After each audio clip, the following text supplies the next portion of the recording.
Good morning students. Management accounting ਦੇ ਵਿੱਚ ਅੱਜ ਅਸੀਂ ਨਿਊ ਚੈਪਟਰ ਸਟਾਰਟ ਕਰਾਂਗੇ, ਪ੍ਰਾਈਸ ਲੈਵਲ ਅਕਾਊਂਟਿੰਗ।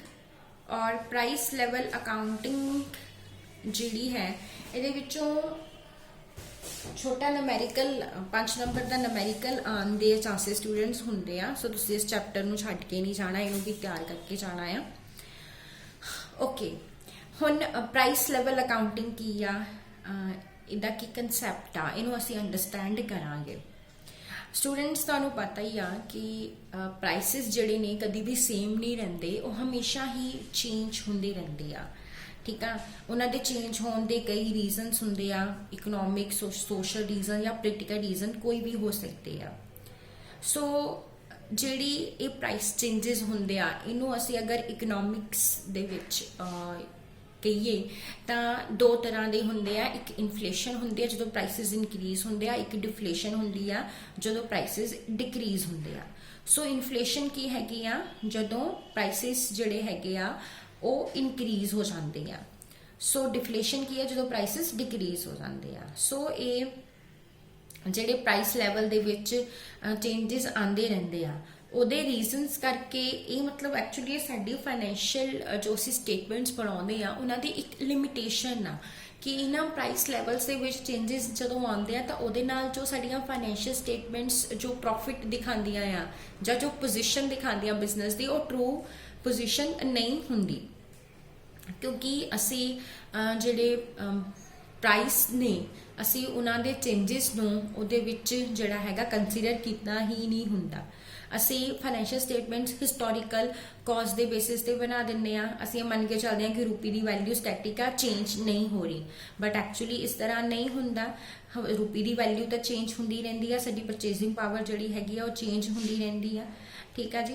ਹੁਣ ਜਿਸ ਤਰ੍ਹਾਂ ਇਹਨਾਂ ਨੇ ਐਗਜ਼ਾਮਪਲ ਦਿੱਤੀ ਹੋਈ ਆ ਕਿ ਫਸਟ ਵਰਲਡ ਵਾਰ ਤੋਂ ਬਾਅਦ ਜਦੋਂ 1918 ਐਂਡ 23 ਦੇ ਵਿੱਚ ਬਹੁਤ ਜ਼ਿਆਦਾ ਜਰਮਨੀ ਦੇ ਵਿੱਚ ਬਹੁਤ ਜ਼ਿਆਦਾ ਇਨਫਲੇਸ਼ਨ ਹੋ ਗਈ ਸੀ।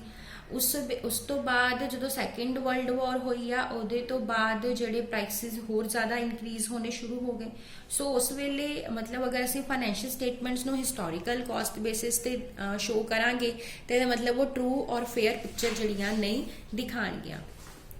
ਹੁਣ ਨੈਕਸਟ ਕੀ ਫਾਈਨੈਂਸ਼ੀਅਲ ਸਟੇਟਮੈਂਟਸ ਦੇ ਵਿੱਚ ਇਹਨਾਂ ਪ੍ਰਾਈਸ ਲੈਵਲ ਚੇਂਜਸ ਨੂੰ ਲੈਣਾ ਕਿਉਂ ਜ਼ਰੂਰੀ ਆ। ਸਭ ਤੋਂ ਪਹਿਲਾਂ ਤਾਂ ਇਹ ਆ ਕਿ ਦੋ ਤਰ੍ਹਾਂ ਦੀਆਂ ਫਾਈਨੈਂਸ਼ੀਅਲ ਸਟੇਟਮੈਂਟਸ ਹੁੰਦੀਆਂ ਆ। ਇੱਕ ਸਾਡੀ ਪੋਜੀਸ਼ਨ ਸਟੇਟਮੈਂਟ ਆ ਜਿਹਨੂੰ ਅਸੀਂ ਬੈਲੈਂਸ ਸ਼ੀਟ ਕਹਿੰਦੇ ਆ। ਇਹ ਸਾਡੀ ਬਿਜ਼ਨਸ ਦੇ ਇੱਕ ਪਾਰਟਿਕੂਲਰ ਡੇਟ ਨੂੰ ਕਿੰਨੇ ਐਸੈਟਸ ਨੇ, ਕੀ ਲਾਇਬਿਲਿਟੀਜ਼ ਨੇ, ਕੀ ਕੈਪੀਟਲ ਆ, ਉਹਨੂੰ ਸ਼ੋ ਕਰਦੀ ਆ। ਦੂਸਰੀ ਜਿਹੜੀ ਸਾਡੀ ਫਾਈਨੈਂਸ਼ੀਅਲ ਸਟੇਟਮੈਂਟ ਉਹ ਪ੍ਰੋਫਿਟ ਐਂਡ ਲਾਸ ਅਕਾਊਂਟ ਆ, ਜਿਹਨੂੰ ਅਸੀਂ ਇਨਕਮ ਸਟੇਟਮੈਂਟ ਵੀ ਕਹਿੰਦੇ ਆ। ਇਹ ਦੱਸਦੀ ਆ ਕਿ ਇੱਕ ਪਾਰਟਿਕੂਲਰ ਪੀਰੀਅਡ ਦੇ ਵਿੱਚ ਬਿਜ਼ਨਸ ਨੇ ਕਿੰਨਾ ਅਰਨ ਕੀਤਾ, ਕੀ ਅਰਨ ਕੀਤਾ, ਉਹਨੂੰ ਅਸੀਂ ਪ੍ਰੋਫਿਟ ਐਂਡ ਲਾਸ ਅਕਾਊਂਟ ਜਾਂ ਇਨਕਮ ਸਟੇਟਮੈਂਟ ਵੀ ਕਹਿੰਦੇ ਆ। ਸੋ ਇਹ ਸਟੇਟਮੈਂਟ ਬਣਾਉਂਦੇ ਕਿਉਂ ਪਏ ਆ, ਇਹੀ ਦੱਸਣ ਲਈ ਕਿ ਬਿਜ਼ਨਸ ਦੇ ਆਪਰੇਸ਼ਨਸ ਜਾਂ ਬਿਜ਼ਨਸ ਦੀ ਟਰੂ ਔਰ ਫੇਅਰ ਵਿਊ ਕੀ ਹੈਗਾ ਆ। ਬਟ ਐਕਚੁਅਲੀ ਅਸੀਂ ਜਦੋਂ ਇਹ ਸਟੇਟਮੈਂਟਸ ਬਣਾਉਂਦੇ ਆ ਤਾਂ ਤੁਸੀਂ ਫਾਈਨਲ ਈਅਰ 'ਚ ਹੋ ਗਏ ਹੋ, ਤੁਸੀਂ ਦੇਖਿਆ ਹੋਣਾ ਆਪਾਂ ਇੰਨੇ ਸਾਲ ਅਕਾਊਂਟਸ ਬਣਾਏ ਆ, ਅਸੀਂ ਕੀ ਕਿਤੇ ਪ੍ਰਾਈਸ ਲੈਵਲ ਚੇਂਜਸ ਨੂੰ ਕਿਤੇ ਵੀ ਐਡਜਸਟ ਕੀਤਾ ਆਪਣੀਆਂ ਫਾਈਨੈਂਸ਼ੀਅਲ ਸਟੇਟਮੈਂਟਸ? ਨੋ। ਅਸੀਂ ਜੋ ਵੈਲਿਊ ਤੇ ਖਰੀਦਿਆ ਮਟੀਰੀਅਲ, ਜੋ ਵੈਲਿਊ ਤੇ ਸੋਲਡ ਕੀਤਾ, ਅਸੀਂ ਉਹੀ ਦਿਖਾਉਂਦੇ ਆ। ਠੀਕ ਆ। ਸੋ ਜਿਹੜੇ ਸਾਡੇ ਫਾਈਨੈਂਸ਼ੀਅਲ ਚੇਂਜਸ ਨੇ, ਐਕਚੁਅਲੀ ਇਹ ਫਾਈਨੈਂਸ਼ੀਅਲ ਸਟੇਟਮੈਂਟਸ ਨੇ, ਐਕਚੁਅਲੀ ਸਾਨੂੰ ਟਰੂ ਪਿਕਚਰ ਦਿਖਾਈ ਨਹੀਂ ਰਹੀਆਂ। ਕਿਉਂ? ਜਿਸ ਤਰ੍ਹਾਂ ਕਿ ਅਸੀਂ ਡਿਫਰੈਂਟ ਟਾਈਮ ਪੀਰੀਅਡ ਤੇ ਕਰੰਟ ਐਸੈਟਸ ਖਰੀਦਦੇ ਆ ਜਾਂ ਫਿਰ ਕਰੰਟ ਲਾਇਬਿਲਿਟੀਜ਼ ਜਿਹੜੀਆਂ ਹੈਗੀਆਂ ਉਹ ਇਨਕਰਡ ਕਰਦੇ ਆ। ਇਸੇ ਤਰ੍ਹਾਂ ਐਕਸਪੈਂਸਿਸ ਨੇ, ਇਨਕਮਸ ਨੇ, ਉਹ ਵੀ ਡਿਫਰੈਂਟ ਟਾਈਮ ਪੀਰੀਅਡ ਤੇ ਇਨਕਰਡ ਕੀਤੇ ਜਾਂਦੇ ਆ ਔਰ ਇਨਕਮ ਅਰਨ ਕੀਤੀ ਜਾਂਦੀ ਆ। ਅਸੀਂ ਬਹੁਤ ਅਲੱਗ-ਅਲੱਗ ਟਾਈਮ ਤੇ ਐਸੈਟਸ ਖਰੀਦਦੇ ਆ, ਅਲੱਗ-ਅਲੱਗ ਟਾਈਮ ਤੇ ਬਹੁਤ ਸਾਰੀਆਂ ਲਾਇਬਿਲਿਟੀਜ਼ ਇਨਕਰਡ ਕਰਦੇ ਆ, ਹਨਾ। ਸੋ ਅਸੀਂ ਉਹਨਾਂ ਨੂੰ ਜੋ ਐਕਚੁਅਲੀ ਪੇ ਕਰਦੇ ਆ ਜਾਂ ਜਿਸ ਵੈਲਿਊ 'ਚ ਖਰੀਦਦੇ ਆ, ਅਸੀਂ ਉਹਦੇ ਤੇ ਹੀ ਦਿਖਾਉਂਦੇ ਆ। ਔਰ ਅਸੀਂ ਪ੍ਰੋਫਿਟ ਕਿੱਦਾਂ ਕੈਲਕੂਲੇਟ ਕਰਦੇ ਆ, ਅਸੀਂ ਐਕਸਪੈਂਡੀਚਰਸ ਨੂੰ ਇਨਕਮ ਦੇ ਵਿੱਚੋਂ ਮਾਈਨਸ ਕਰ ਲੈਂਦੇ ਆ, ਹਨਾ। ਜਿਹੜੇ ਐਕਸਪੈਂਡੀਚਰ ਇਨਕਰਡ ਕੀਤੇ ਗਏ ਪਾਸਟ ਦੇ ਵਿੱਚ, ਹਨਾ, ਪਾਸਟ ਇਨ ਦਾ ਸੈਂਸ ਹਿਸਟੋਰੀਕਲ ਕਾਸਟ, ਆਪਾਂ ਸਾਲ ਦੇ ਸ਼ੁਰੂ ਦੇ ਵਿੱਚ ਮਟੀਰੀਅਲ ਖਰੀਦਿਆ, ठीक है। मान लो मटीरियल तुसी चढ़ा खरीदे तुसी 10,000 रुपए का, उदों मार्केट प्राइस जिहड़ा मटीरियल का 10,000 सीगा, और उसे मटीरियल नूं तुसी साल दे एंड विच बेच रहे हो 15,000 दे विच, ठीक है, नैट कर लेने कि 15 च, और तुसी कहोगे कि असीं तां 5,000 का प्रॉफिट अर्न किया, बट इट्स नॉट ट्रू। तुसी 5,000 का प्रॉफिट तां अर्न ही नहीं किया, क्यों? क्योंकि तुसी साल दे शुरू जो मटीरियल खरीदा सी, हुण इस वेले अगर असीं मार्केट च साल दे एंड च खरीदण चाहते हैं तो वही मटीरियल सानूं 10 का नहीं पै रहा, वही मटीरियल सानूं 13,000 का पै रहा, ठीक है, जिहड़ा असीं साल दे शुरू च क्योंकि प्राइस इनक्रीज हो गया, इसलिए जो मटीरियल शुरू च 10 का मिल रहा सी वो एंड विच हुण 13 का मिल रहा, ठीक है ना। हुण तुसीं देखो स्टूडेंट्स हर रोज किन्ने प्राइसिस च चेंजिस आउंदे आ, है ना। सो असी उन्हां चेंजिस नूं कंसीडर ही नहीं करते, असी उहदे अकॉर्डिंग ही प्रॉफिट जिहड़ा है डिस्कलोज कर दिंदे आ, बट एक्चुअल च तां ओह साडा प्रॉफिट ही नहीं है। असी कहने प्रॉफिट 5,000 का होया, बट एक्चुअल तो प्रॉफिट 2,000 का होया, यानी आपां ओवर स्टेटमेंट कर रहे हां, असी प्रॉफिट नूं वाधू जिहड़ा हैगा आ ओह दिखांदे आ, ठीक है। सैकेंड थिंग ये रीजन आ, सैकेंड थिंग क्या थोड़ी डेप्रीसीएशन, तुसी एसेट खरीदया 1 लाख का, है ना, ਉਹਦੇ अकॉर्डिंग ही तुसी 10 साल ਉਹਦੇ ਤੇ 10,000 ਜਿਹੜੀ ਹੈ डेप्रीसीएशन दिखाते रहे, बट हुण ਜਦੋਂ 10 ਸਾਲਾਂ ਬਾਅਦ उस एसेट ਨੂੰ दोबारा खरीदना आ कि ਉਹ ਤੁਹਾਨੂੰ 1 ਲੱਖ ਦਾ ਹੀ ਮਿਲੇਗਾ? No, it's not possible. जो एसेट 10 साल पहला 1 ਲੱਖ ਦਾ, ਉਹ 10 साल बाद 1 ਲੱਖ ਦਾ नहीं मिलना, ठीक है। सो तुसी की कर रहे हो?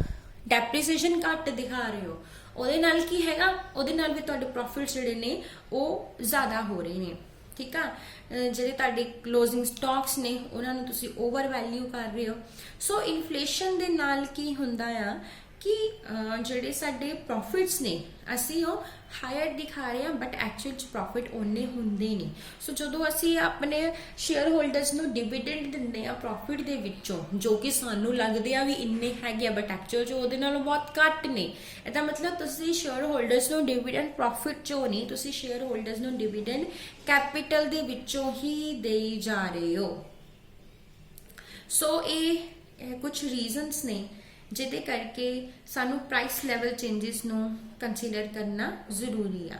ਸੋ ਇਹ ਜਿਹੜੀਆਂ ਤੁਹਾਡੀਆਂ ਫਾਈਨੈਂਸ਼ੀਅਲ ਸਟੇਟ, ਇਹਦੇ ਨਾਲ ਕੀ ਆ, ਅਗਰ ਅਸੀਂ ਪ੍ਰਾਈਸ ਲੈਵਲ ਅਕਾਊਂਟਿੰਗ ਨਹੀਂ ਕਰਦੇ ਤਾਂ ਉਹਦੇ ਨਾਲ ਕੀ ਆ, ਇੱਕ ਤਾਂ ਫਾਈਨੈਂਸ਼ੀਅਲ ਸਟੇਟਮੈਂਟਸ ਨੂੰ ਤੁਸੀਂ ਸਹੀ ਪ੍ਰੈਜ਼ੈਂਟ ਨਹੀਂ ਕਰਦੇ, ਸੈਕਿੰਡ ਜੋ ਤੁਹਾਡੇ प्रॉफिट ने वो बहुत ज़्यादा ने, क्योंकि तुसी डेप्रीसीएशन घट रेट ते लई आ, स्टॉक्स नू ओवर वैल्यू कर रहे हो, तुसी डिविडेंड और टैक्सेस नू रियल प्रॉफिट चो नहीं बल्कि कैपिटल चो पे करी जा रहे हो। और जदों इन्फ्लेशन दे टाइम अपने एसेट नू रिप्लेस करना होया तां वो भी बहुत मुश्किल हो जाना, एसेट्स भी रिप्लेस नहीं कर होने, क्योंकि तुसी 1 लाख दे अकॉर्डिंग डेप्रीसीएशन लाउंदे रहे, 10 साल तुसी 1 लाख ही इकट्ठा कीता, पर 10 साल बाद वो एसेट तुहानू 1 लाख दा नहीं मिलना, वो 2 लाख दा, 2.5 लाख दा या 3 लाख का मिलेगा, ठीक है। सो तुहाडे कोल तां 1 लाख ही है, क्योंकि तुसीं डेप्रीसीएशन उहदे अकॉर्डिंग लाई है, सो तुसीं अपना एसेट भी नहीं बाय कर पाओगे। उस तो बाद की है कि तुहाडी वर्किंग कैपिटल जिहड़ी हैगी आ वो भी घट होएगी, क्योंकि प्राइस लैवल्स इनक्रीज हो गए ने। एंड जिहड़े तुसीं current assets, monetary current assets नूं होल्ड करके रखिया होया, उहदे नाल तुहानूं लॉसिस फेस करने पैने आ। ਹੁਣ देखो स्टूडेंट्स, तुसी मान लो तुहाडे कोल कैश हैगा आ, है ना, तुसी कैश रखिया होया अपने कोल 1 लाख रुपया, और तुसी 2-3 साल वो कैश अपने कोल ही रख छड्डिया 1 लाख, है ना, तो नैचुरली हुण रूपी की वैल्यू उन्नी तो होनी नहीं, यो 2 साल पहला सी, सो तुहाडी परचेजिंग पावर घट जानी है, सो इहदे नाल की थोड़ा वैल्यू का लॉस हो रहा है। सो ये सारे रीजनस ने जिहदे करके जिहड़ी प्राइस लैवल अकाउंटिंग हैगी आ ओहदी ਉਹਨੂੰ ਜਿਹੜਾ ਹੈ ਸ਼ੁਰੂ ਕੀਤਾ ਗਿਆ, ਅਡਾਪਟ ਕੀਤਾ ਗਿਆ। ਹੁਣ ਕਿਹੜੇ ਕਿਹੜੇ ਮੈਥਡਸ ਔਰ ਟੈਕਨੀਕਸ ਨੇ ਪ੍ਰਾਈਸ ਲੈਵਲ ਅਕਾਊਂਟਿੰਗ ਦੇ? ਸਭ ਤੋਂ ਪਹਿਲਾ ਹੈ current purchasing power technique, current purchasing power technique. Second है replacement cost accounting technique. Third है current value accounting technique and fourth है करंट कॉस्ट अकाउंटिंग टेक्निक। आप अज एक टेक्निक डिस्कस करते हैं, फिर ये न्यूमेरिकल्स सॉल्व करांगे और देखांगे कि किद्दां इस टेक्निक नूं अप्लाई करके किया जाता है। हुण सब तो पहला है करंट परचेजिंग पावर टेक्निक। इस टेक्नीक के अकॉर्डिंग ਜਿਹੜੀਆਂ कंपनीज ने उन्होंने अपन फाइनैशियल स्टेटमेंट्स ਨੂੰ रिकॉर्ड करना है और प्रिपेयर करना है हिस्टोरिकल कॉस्ट बेसिस ते जिद्दां ਅਸੀਂ प्रिपेयर करते हैं उद्दां ही प्रिपेयर करना है। बट इस तो इलावा एक सप्लीमेंटरी स्टेटमेंट तैयार करनी है करंसी दी करंट परचेजिंग पावर के अकॉर्डिंग कि at the end of period currency की की परचेजिंग पावर सी उहदे अकॉर्डिंग उन्हां जो स्टेटमेंट्स फाइनैशियल स्टेटमेंट्स ने उन्होंने एक सप्लीमेंटरी स्टेटमेंट बना लैनी है। सो इस मैथड दे विच फाइनैशियल स्टेटमेंट्स दी जिन्नियां भी आइटम्स हैगियां आ बैलेंस शीट और profit and loss the items उन्होंने सानू जनरल प्राइस इंडैक्स के अकॉर्डिंग एडजस्ट करना पैंदा आ। सो ये लिए असी कंज्यूमर प्राइस इंडैक्स और होलसेल प्राइस इंडैक्स जिहड़े कि RBI अपने RBI बुलेटिन्स दे विच दिंदी आ उन्होंने यूज करना पैना आ हिस्टोरिकल कॉस्ट नूं उहदी करंट परचेजिंग पावर दे विच कन्वर्ट करन दे लई। सो इस मैथड का ऑब्जेक्टिव की आ कि मनी दी जो वैल्यू चेंज हुंदी आ जो जनरल प्राइस लैवल्स चेंज होने दे करके उन्होंने कंसीडर किया जाए। सो ये नाल असी अपनी फाइनैशियल स्टेटमेंट्स नूं जिहड़ा हैगा आ ट्रूली प्रेजेंट कर सकांगे और ये विच असी कॉस्ट और रेवेन्यू दोनों नूं चेंज करना प्राइस लैवल्स के अकॉर्डिंग ये नाल सानूं ट्रू प्रॉफिट जिहड़ा आ पता लगेगा।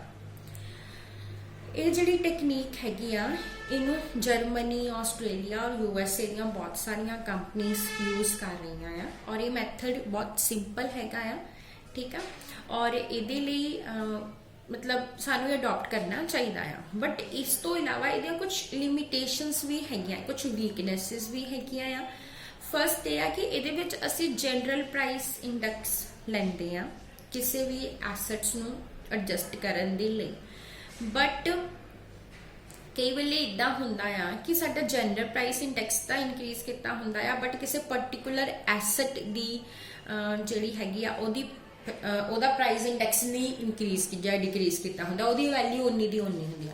तुहानूं पता ही होना स्टूडेंट्स जरूरी जो प्राइसिस वधदे आ तां हर एक चीज़ दे नहीं वधदे कुछ चीज़ां इहो जिहियां कि बड़े सालों तो असीं उसे रेट ते खरीद रहे हैं वो सानू उसे रेट ते मिल रहा जिदा पैन हो गए है ना बड़े सालों तो तुसी वही 10 रुपए का पैन खरीद रहे हो हुण भी तुहानू 10 रुपए का ही मिल रहा है ना।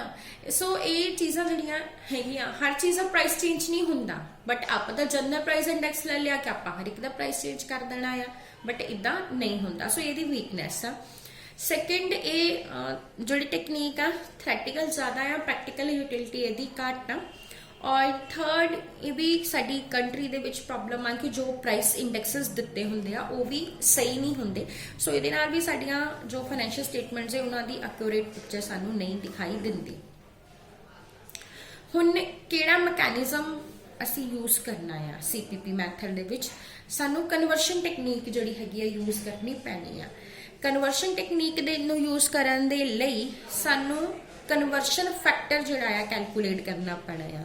सो कन्वर्शन फैक्टर का फॉर्मूला दिता होया है तुहानू current price index divide by previous price index. असी करंट प्राइस इंडैक्स नूं प्रीवियस प्राइस इंडैक्स नाल डिवाइड करके कन्वर्शन फैक्टर कैलकुलेट कर लेने आ। सो ओदे इस कन्वर्शन फैक्टर नूं यूज करके आपां जिहड़ा हैगा अपनियां सारियां आइटम्स नूं इनकम स्टेटमेंट और बैलेंस शीट दी आइटम्स नूं एडजस्ट करना हैगा आ ठीक है। सो ये असी कंज्यूमर प्राइस इंडैक्स और होलसेल प्राइस इंडैक्स जो RBI प्रिपेयर करता उन्होंने यूज कर सकते हैं।